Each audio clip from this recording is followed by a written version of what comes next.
ব্ৰহ্মপুত্ৰৰ বিশাল বুকুত উমানন্দ মন্দিৰ নামেৰে জনাজাত এটা সৰু দ্বীপ নিঃশব্দে বহি আছে। কিন্তু ইয়াৰ মৌনতাৰ আঁৰত লুকাই আছে হাজাৰ বছৰৰ ৰহস্য। কোৱা হয় এই ঠাইতে কামদেৱ ভস্ম হৈছিল আৰু ইয়াতে ভগৱান শিৱই দেৱী উমাৰ সৈতে আনন্দময় সময় অতিবাহিত কৰিছিল। ইতিহাস, পৌৰাণিক কাহিনী আৰু আধ্যাত্মিক শক্তিৰ এক অপূৰ্ব মিলনস্থলী এই উমানন্দ। আজি আমি জানিম ভস্মাচল পাহাৰৰ সেই অজনা কাহিনী যি আজিও ভক্ত আৰু গৱেষক দুয়োকে আশ্চৰ্যচকিত কৰি ৰাখিছে। ব্ৰহ্মপুত্ৰৰ বুকুত থকা এই ক্ষুদ্ৰ দ্বীপটোক কেৱল এক ভৌগোলিক ভূখণ্ড বুলি ভাবিলে ভুল হ'ব।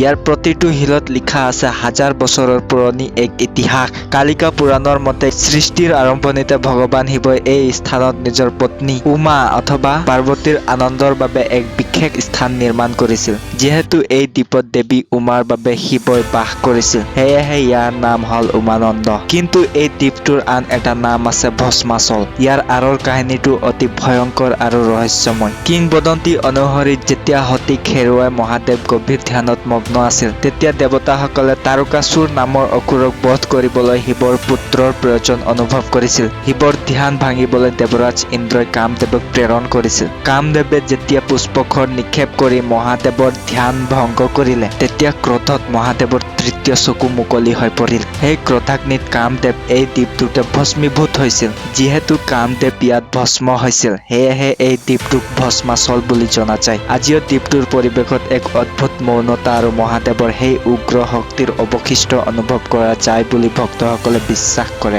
উমানন্দৰ বৰ্তমানৰ যি মন্দিৰৰ অৱয়ব, তাৰ ইতিহাস 350 বছৰতকৈও পুৰণি। যদিও এই স্থানত প্ৰাচীন কালৰ পৰাই পূজা অৰ্চনা চলি আছিল, কিন্তু 1694 চনত আহোম স্বৰ্গদেউ গদাধৰ সিংহই ইয়াত এটা সুন্দৰ ইটাৰ মন্দিৰ নিৰ্মাণ কৰিবলৈ নিৰ্দেশ দিছিল। তেওঁ আছিল শাক্ত ধৰ্মৰ এজন প্ৰবল পৃষ্ঠপোষক। ঐতিহাসিক তথ্য অনুসৰি গদাধৰ সিংহই তেওঁৰ বিশ্বাসী বৰফুকনক এই নিৰ্মাণ কাৰ্যৰ দায়িত্ব দিছিল। মন্দিৰৰ দেৱালত থকা ভাস্কৰ্যসমূহ চালে দেখা যায় যে ইয়াত হিন্দু ধৰ্মৰ বিভিন্ন দেৱ-দেৱী যেন আছে। সূৰ্য, গণেশ, শিৱ আৰু বিষ্ণুৰ দশ অৱতাৰৰ প্ৰতি সূক্ষ্ম কাৰুকাৰ্য খোদিত কৰা আছে। ই কেৱল এটা ধৰ্মীয় স্থল নহয়, বৰং মধ্যযুগীয় অসমীয়া স্থাপত্য কলাৰ এক উৎকৃষ্ট নিদৰ্শন। 1897 চনৰ সেই ভয়ংকৰ ভূমিকম্পৰ কথা কোনে নাজানে। সেই ভূমিকম্পত অসমৰ বহু ঐতিহাসিক কীৰ্তিচিহ্নৰ দৰে উমানন্দ মন্দিৰৰো বিস্তৰ ক্ষতি হৈছিল। মন্দিৰটো প্ৰায় ধ্বংসস্তূপত পৰিণত হৈছিল। কিন্তু উমানন্দৰ আধ্যাত্মিক শক্তি ইমানেই প্ৰবল আছিল যে এজন স্থানীয় ভক্ত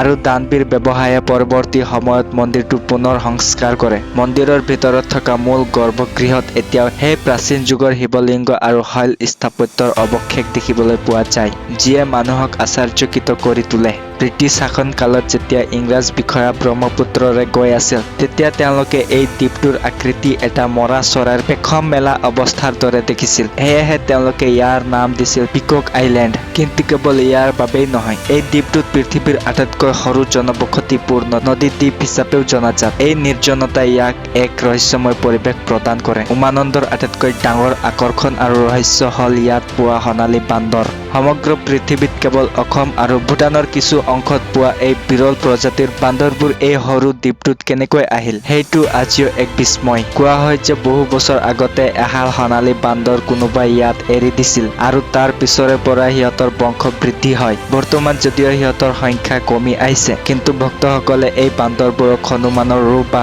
মন্দিৰৰ পহৰাদাৰী বুলি বিশ্বাস কৰে। উমানন্দত পূজা কৰিলে বা মহাজাগৰণৰ নিশা শিৱৰাত্ৰিত ইয়াত উপস্থিত থাকিলে মোক্ষ প্ৰাপ্তি হয় বুলি এক গভীৰ বিশ্বাস আছে। ইয়াৰ মন্দিৰত থকা বিশেষত্বটো হ'ল ইয়াত শিৱক তেওঁৰ উমানন্দ বা আনন্দময় ৰূপত পূজা কৰা হয়। ব্ৰহ্মপুত্ৰৰ বিশাল পানীৰ মাজত থকা এই মন্দিৰটোৱে আমাক সোঁৱৰাই দিয়ে যে সংসাৰৰ সকলো কোলাহলৰ মাজতো আত্মাৰ শক্তি কেৱল আধ্যাত্মিকতাৰ মাজতহে পোৱা যায়। প্ৰতি বছৰে শিৱৰাত্ৰিৰ সময়ত হাজাৰ হাজাৰ ভক্তই নদী পাৰ হৈ ইয়ালৈ আহে। কোৱা হয় যে সেইদিনা দ্বীপটোৰ চাৰিওফালে থকা পানীৰ শব্দ আৰু মন্দিৰৰ ঘণ্টাৰ শব্দই এক বিশেষ কম্পন সৃষ্টি কৰে, যিয়ে যিকোনো মানুহৰ মন শান্তি কৰি তুলিব পাৰে। উমানন্দৰ কিছু নজনা তথ্যসমূহ হ'ল শৈলকোটা ভাস্কৰ্য।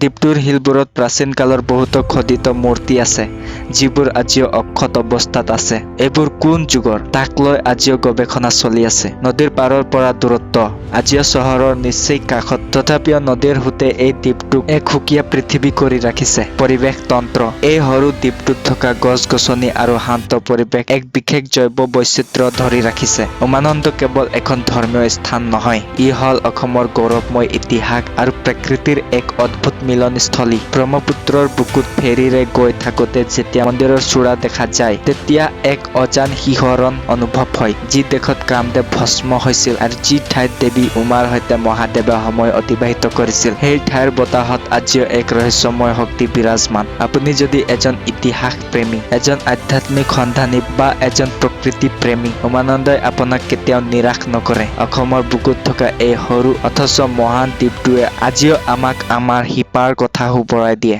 ধন্যবাদ।